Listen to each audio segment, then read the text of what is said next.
महत्वाची बातमी, महाराष्ट्र परिवहन महामंडळाच्या ॲपवरून रिझर्व्हेशनला अडथळा येतोय। 2 दिवसांपासून अनेक वेळा ॲप बंद पडत असल्याच्या तक्रारी आलेल्या आहेत। TV9 मराठीच्या रियालिटी चेकमध्ये अनेक तक्रारींचा पाढा वाचण्यात आला। ऑनलाईन पेमेंट करताना प्रवाशांना नाहक त्रास होतोय।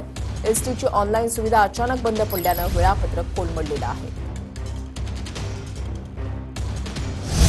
आपल्यासोबत इथले एसटी कर्मचारी संघटनेचे अध्यक्ष देखील आहेत। खरं तर अनेक एसटी मध्ये ऑनलाईन ऍप जे आहे आपलं रिझर्वेशन करण्याची प्रक्रिया आहे ऑनलाईन पद्धतीच्या त्यामध्ये अडथळे येत असल्याच्या तक्रारी येत आहेत। काय नक्की परिस्थिती आहे, काल आज काय परिस्थिती? थोडंसं प्रमाणात अडचणी आलेल्या आहेत। आपली एसटी नावाचे तर ते तुम्ही वापरता का, आणि वापरत असाल तर त्याच्यावर सध्या काही अडचणी तुम्हाला येत आहेत का ऑनलाईन पद्धतीने? एसटीचा जो ऍप आहे बऱ्याच वेळा आरक्षणासाठी वापरलेला आहे आपण। तर मला वाटतं ऑनलाईन त्यांची जी तिकीट काढण्याची सिस्टीम आहे सर्व्हर डाऊन झाल्यामुळे दुपारी 2 वाजल्यापासून आम्ही अडकलो। तर प्रॅक्टिकल एक करून पाहूयात, एक डेमो जो आहे तो करूयात की प्रत्यक्षात हे ऍप आता चालतंय किंवा नाही चालत आहे। जी सोलापूरहून मला मुंबई सेंट्रलला जायचं आहे तर त्याचा डिस्प्लेचा जो टाइम टेबल आहे तो दाखवण्याचा प्रयत्न करूयात आपण।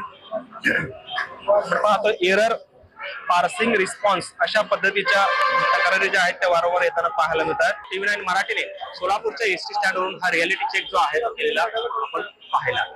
कॅमेरामन अनिल कांबळेसह सागर सुरवसे, TV9 मराठी।